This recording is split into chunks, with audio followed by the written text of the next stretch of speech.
Bismillahirrahmanirrahim. Assalamualaikum warahmatullahi wabarakatuh. Nama saya Dafa Farijuan Utsman dan saya ingin mengulas sebuah video tentang filsafat Yunani kuno. Dan langsung saja, Bismillahirrahmanirrahim. Saya ingin mengulas sebuah video tentang filsafat Yunani kuno. Lahirnya filsafat, upaya untuk mencari kebenaran, menyelidiki hakikat yang sebenarnya mengenai segala sesuatu. Jadi, lahirnya filsafat itu sebenarnya bersamaan dengan sejarah kelahiran dan perkembangan ilmu pengetahuan yang muncul pada masa peradaban kuno. Meski tidak jelas siapa yang pertama kali mencetuskan ilmu filsafat, dua nama yang masih terkenal hingga kini adalah dunia filsafat adalah Plato dan Socrates.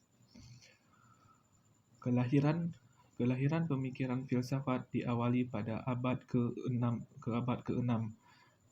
sampai abad 6 Masehi yang ditandai oleh runtuhnya mitos-mitos dan dongeng-dongeng yang selama ini menjadi pembenaran setiap gejala alam. Sebelum filsafat lahir, muncul berbagai mitos tentang kelahiran filsafat. Berbagai mitos berupaya menjelaskan asal mula dan peristiwa yang terjadi di alam semesta, serta sifat-sifat peristiwa itu. Mereka percaya bahwa segala sesuatu harus diterima sebagai sesuatu kebenaran yang bersumber pada mitos atau dongeng-dongeng. Namun, seiring berjalannya waktu, ilmu filsafat mengalami perkembangan yang cukup pesat, mencakup berbagai topik seperti metode ilmiah, realisme, anti-realisme ilmiah, teori dan pengamatan falsifiabilitas dan verifikasi, konfirmasi dan edukasi, reduksionisme, holisme, penjelasan ilmiah. Jadi itu penjelasan ilmiah, ketidakpastian dan probabilitas, sejarah dan filosofi ilmiah, serta etika ilmiah. Jadi, filsafat adalah hasil dari upaya manusia untuk memahami dunia dan fenomena di dalamnya, bukan lagi hanya berdasarkan mitos untuk dongeng, tetapi melalui penalaran dan pengamatan yang sistematis dan kritis. Dan video yang kedua, yaitu filsafat di Yunani kuno lahir karena beberapa faktor, yaitu mitos dan dongeng. Bangsa Yunani yang kaya akan mitos dan dongeng. Mitos dianggap sebagai awal dari upaya orang untuk mengetahui atau mengerti. Dalam prosesnya, mitos ini kemudian digantikan oleh pengetahuan yang lebih rasional yang menjadi cikal bakal ilmu filsafat. Dan selanjutnya pengaruh dari bangsa lain. Bangsa Yunani juga berhutang budi kepada bangsa-bangsa lain dalam menerima beberapa unsur ilmu pengetahuan dari mereka. Ilmu pengetahuan yang ada pada waktu itu di Timur kuno berperan penting dalam lahirnya filsafat di Yunani. Perkembangan ilmu pengetahuan. Seiring dengan perkembangan ilmu pengetahuan, muncul keinginan untuk mencari penjelasan yang lebih logis dan rasional tentang fenomena alam dan kehidupan, yang pada akhirnya melahirkan filsafat. Dengan adanya ketiga faktor ini, kedudukan mitos digeser oleh logos, atau bisa disebut dengan akal, sehingga setelah pergeseran tersebut, filsafat lahir. Zaman Yunani terbagi menjadi dua periode, yaitu periode Yunani kuno diisi oleh ahli pikir alam seperti Thales, Anaximandros, Pythagoras, Xenophanes, dan Demosthenes, dan periode Yunani klasik. Dan video yang ketiga, yaitu filsafat pra-Sokrates adalah filsafat kuno dari Yunani sebelum Sokrates. Pada era klasik, filsuf Sokrates disebut palaisiologoi atau filsuf alam, filsafat Yunani yang berasal dari Miletus di Lona pada abad ke-6 Masehi, membentuk dasar bagi sejarah filsafat Barat selama lebih dari 2000 tahun. Jadi, ini ada beberapa faktor filsafat Yunani pra-Sokrates yang paling berpengaruh. Yang pertama itu ada Thales. Thales merupakan filsuf alam pertama yang lahir pada abad ke-6 Masehi. Thales disebut sebagai salah seorang dari Hoi Liepta Soplioi, yaitu 7 orang yang bijaksana. Aristoteles menyebut sebagai filsuf yang pertama. Fokus utama pemikiran para Sokrates adalah mencari jawab atas asas terjadinya alam. Mereka sering disebut juga sebagai filsuf alam. Dan selanjutnya di video yang keempat, yaitu filsafat pra-Sokrates. Di Yunani mencakup berbagai aliran pemikiran yang muncul sebelum era Sokrates. Jadi ada beberapa mazhab yang utama dalam filsafat pra-Sokrates, yaitu yang pertama mazhab Miletus. Mazhab ini adalah yang pertama kali muncul dan didirikan oleh Thales, Anaximandros, dan Anaximenes. Mereka mencoba menjelaskan alam semesta dengan prinsip-prinsip alamiah dan rasional, bukan mitos. Dan selanjutnya dan yang kedua, mazhab Pythagoras. Didirikan oleh Pythagoras. Mazhab ini menekankan pada mnemologi dan harmonisasi suara sebagai sumber pemahaman kosmologi. Dan yang ketiga, mazhab Elea. Didirikan oleh Parmenides. Mazhab ini berfokus pada konsep tentang realitas yang tidak berubah dan menolak adanya perubahan. Dan selanjutnya ada mazhab atomis. Mazhab ini didirikan oleh Democritus dan Leucippus yang berpendapat bahwa segala sesuatu di dunia ini terdiri dari partikel-partikel kecil yang tidak dapat dibagi lagi yang disebut atom. Dan yang kelima ada mazhab pluralis. Mazhab ini diwakili oleh Empedocles dan Anaxagoras yang berpendapat bahwa alam semesta terdiri dari lebih dari satu elemen dasar. Jadi, masing-masing mazhab ini memiliki pandangan dan penjelasan mereka sendiri tentang asal mula alam semesta dan cara kerjanya. Dan selanjutnya di video yang kelima, puncak filsafat Yunani kuno terjadi pada periode yang dikenal sebagai era klasik, di mana banyak filsuf terkemuka muncul dan pemikiran mereka memberikan kontribusi besar terhadap perkembangan filsafat. Beberapa puncak filsafat Yunani kuno meliputi yang pertama ada Sokrates. Sokrates adalah salah satu filsuf paling terkenal dalam sejarah filsafat. Ia mengembangkan metode dialektika yang melibatkan tanya jawab untuk mencapai kebenaran. Sokrates menekankan pentingnya etika dan pengetahuan diri.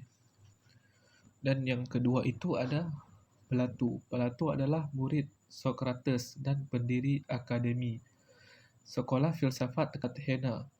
Ia menulis banyak dialog filosofis yang melibatkan Sokrates sebagai karakter utama.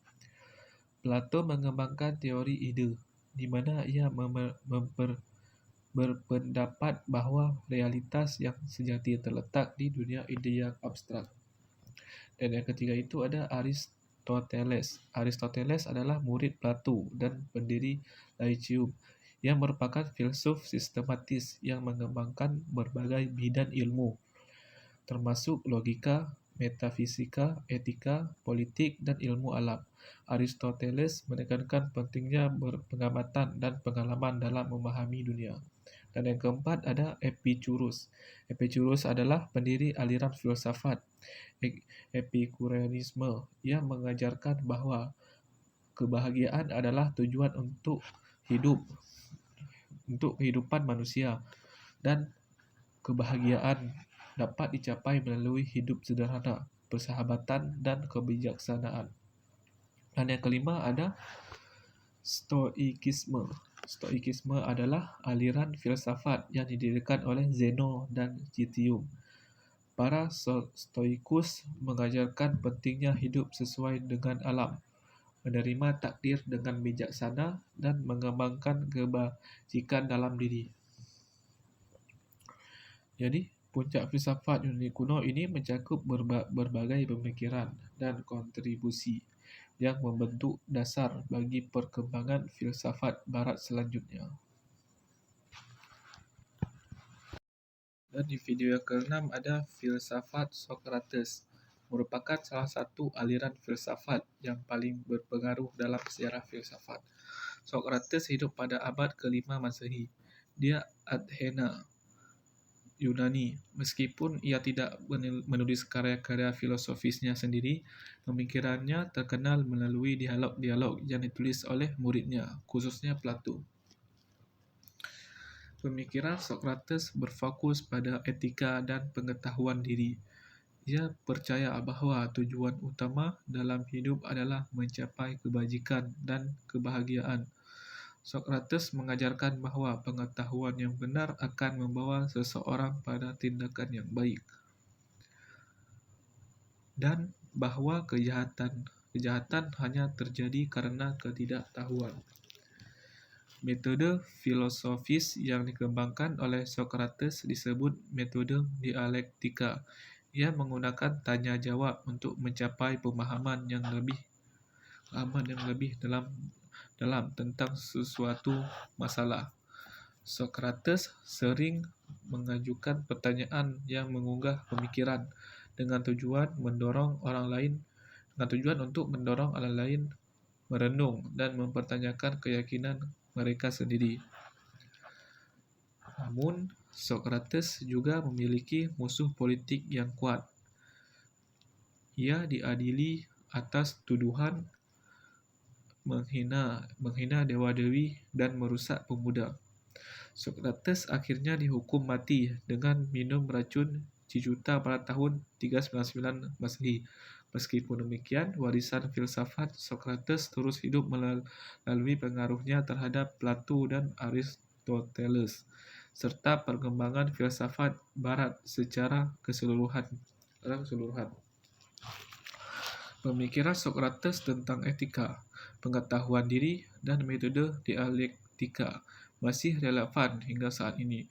Ia dianggap sebagai salah satu tokoh penting dalam sejarah filsafatnya, yang menekankan pentingnya mempertanyakan dan merenung untuk mencapai pemahaman yang lebih baik tentang diri dan dunia. Dan yang ketujuh yaitu filsafat Plato. Filsafat Plato merupakan salah satu aliran filsafat yang paling berpengaruh dalam sejarah filsafat. Plato hidup pada abad ke-5 Masehi di Athena, Yunani, dan merupakan murid Socrates. Karya-karya tulisnya yang terkenal, terutama dialog-dialog filosofis, menjadi sumber utama pemahaman tentang pemikiran Plato. Pemikiran Plato mencakup berbagai topik, termasuk metafisika, epistemologi, etika, politik, dan estetika. Salah satu konsep sentral dalam filsafat Plato adalah teori ide atau bentuk-bentuk ideal.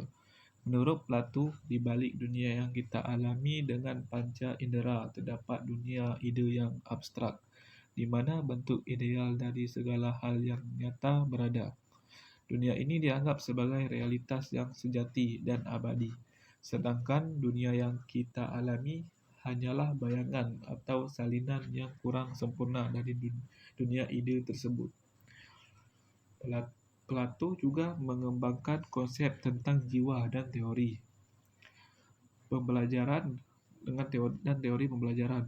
Ia berpendapat bahwa jika manusia terdiri dari 3 bagian, yang pertama itu rasional, irasional, dan nafsu. Jiwa rasional adalah bagian yang paling tinggi dan bertanggung jawab atas pengetahuan dan kebijaksanaan. Plato juga mengemukakan teori pembelajaran melalui proses reminiscense, yaitu keyakinan bahwa pengetahuan sejati sebenarnya sudah ada dalam jiwa kita sejak lahir, dan proses pembelajaran sebenarnya adalah mengingat kembali pengetahuan yang sudah ada. Selain itu, Plato juga mengembangkan pemikiran tentang negara ideal dalam karyanya yang terkenal, Negara. Ia mengusulkan bahwa negara yang adil harus dipimpin oleh para filsuf raja yang memiliki pengetahuan dan bijaksanaan yang tinggi. Filsafat Plato memiliki pengaruh yang sangat besar terhadap perkembangan filsafat Barat. Pemikirannya tentang ide, jiwa, dan negara ideal masih menjadi topik yang banyak diperdebatkan dan dipelajari hingga saat ini. Dan selanjutnya yang ke-8 itu ada filsafat Aristoteles. Filsafat Aristoteles merupakan salah satu aliran filsafat yang paling berpengaruh dalam sejarah filsafat. Aristoteles hidup pada abad ke-4 Masehi. Dia di Yunani dan merupakan murid dari Plato. Karya-karya tulisnya yang luas dan mendalam mencakup berbagai bidang ilmu dan pemikirannya, termasuk logika, metafisika, etika, politik, dan ilmu alam. Salah satu kontribusi terbesar Aristoteles adalah pengembangan logika formal. Ia mengembangkan sistem logika yang dikenal sebagai silogisme yang menjadi dasar bagi logika formal modern. Aristoteles juga mengembangkan teori tentang kausalitas, di mana ia membedakan 4 jenis penyebab. Yang pertama ada penyebab formal, dan penyebab material, penyebab efisien, dan penyebab final. Dalam metafisika, Aristoteles mempelajari tentang hakikat dan substansi. Ia berpendapat bahwa substansi adalah entitas yang nyata dan memiliki esensi yang tidak berubah. Aristoteles juga mengembangkan konsep tentang aktualitas dan potensi, di mana ia berpendapat bahwa segala sesuatu memiliki potensi untuk berkembang menjadi sesuatu yang lebih baik. Dalam etika, Aristoteles mengembangkan konsep tentang kebajikan dan kebahagiaan. Ia berpendapat bahwa kebahagiaan adalah tujuan utama dalam hidup, dan kebahagiaan dapat dicapai melalui praktik kebajikan dan hidup sesuai dengan akal yang rasional. Aristoteles juga memberikan kontribusi dalam bidang politik dengan mengembangkan konsep tentang negara dan keadilan. Ia berpendapat bahwa negara yang baik adalah negara yang berdasarkan pada keadilan dan diatur oleh hukum yang rasional. Selain itu, Aristoteles juga melakukan penelitian dan pengamatan ilmiah yang luas dalam bidang biologi, fisika, dan astronomi. Karyanya dalam ilmu alam memberikan kontribusi besar terhadap perkembangan ilmu pengetahuan. Filsafat Aristoteles memiliki pengaruh yang luas dalam sejarah filsafat dan pemikiran Barat. Pemikirannya tentang logika, metafisika, etika, dan politik masih menjadi topik yang banyak dipelajari dan diperdebatkan hingga saat ini. Dan selanjutnya itu video yang ke-9, filsafat stoikisme. Filsafat Stoikisme adalah aliran filsafat yang berasal dari Yunani kuno dan berkembang pada abad ketiga Masehi. Stoikisme mengajarkan pendekatan hidup yang berfokus pada kebijaksanaan, ketenangan batin, dan hidup sesuai dengan alam. Pemikiran Stoikisme didasarkan pada ajaran-ajaran para filsuf Stoik seperti Zeno dari Citium, Epictetus, dan Marcus Aurelius. Beberapa prinsip utama dalam Stoikisme meliputi yang pertama itu hidup sesuai dengan alam.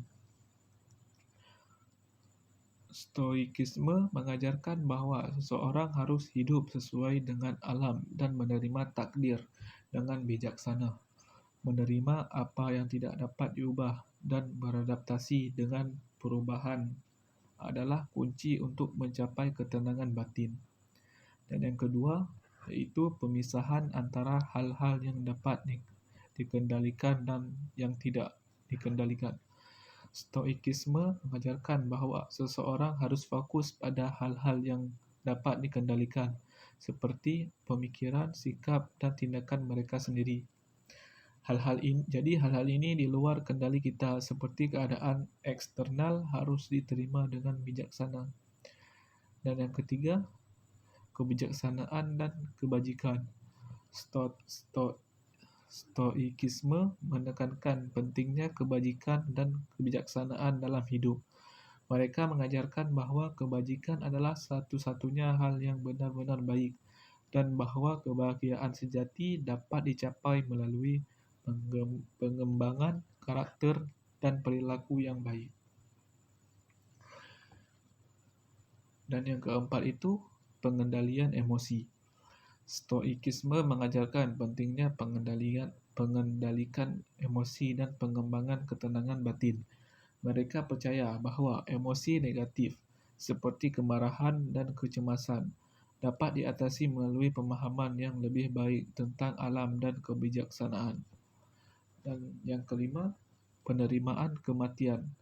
Stoikisme mengajarkan bahawa kematian adalah bagian alami dari kehidupan dan harus diterima dengan bijaksana. Mereka berpendapat bahawa kehidupan yang baik adalah kehidupan yang dijalani dengan kesadaran akan kematian dan pemahaman tentang kehancuran. Lalu, selanjutnya, filsafat Stoikisme memiliki pengaruh yang luas dalam sejarah filsafat dan juga dalam kehidupan sehari-hari. Konsep-konsep Stoikisme tentang ketenangan batin, penerimaan, dan hidup sesuai dengan alam masih relevan dan menjadi sumber inspirasi bagi banyak orang hingga saat ini. Video yang ke-10, berakhirnya filsafat Yunani kuno tidak dapat ditentukan dengan pasti, tetapi ada beberapa faktor yang dikaitkan dengan penurunan dan penggeseran minat terhadap filsafat pada zaman itu. Beberapa faktor yang mungkin berperan dalam berakhirnya filsafat Yunani kuno adalah, yaitu yang pertama, penaklukan Romawi.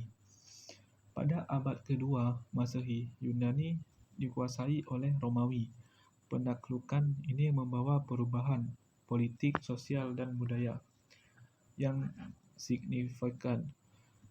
Kepentingan Romawi lebih berfokus pada pemerintahan dan hukum daripada filsafat. Dan yang kedua, perkembangan agama. Agama seperti Kristenan dan Neoplatonisme mulai muncul dan berkembang pada periode ini. Minat masyarakat beralih ke agama-agama ini yang menawarkan pemahaman tentang dunia dan kehidupan yang berbeda dari filsafat Yunani. Selanjutnya, yang ketiga, perubahan sosial dan ekonomi. Perubahan sosial dan ekonomi yang terjadi pada akhir zaman Yunani kuno, seperti perubahan struktur sosial dan pergeseran kekuasaan politik, juga dapat kontribusi pada penurunan minat terhadap filsafat. Dan yang keempat itu ada kehilangan karya-karya asli. Banyak karya-karya filsafat Yunani kuno yang hilang selama masa perang, kebakaran, atau karena alasan lainnya. Kehilangan karya-karya ini dapat mengurangi akses terhadap pemikiran filosofis Yunani kuno dan mengurangi minat terhadap filsafat. Meskipun filsafat Yunani kuno mengalami penurunan pada periode ini, pengaruhnya terus berlanjut dalam sejarah filsafat Barat. Karya-karya Plato dan Aristoteles, misalnya menjadi dasar bagi banyak pemikiran filosofis selanjutnya. Filsafat Yunani kuno tetap menjadi bagian penting dalam warisan intelektual dan pemikiran manusia. Sekian, terima kasih.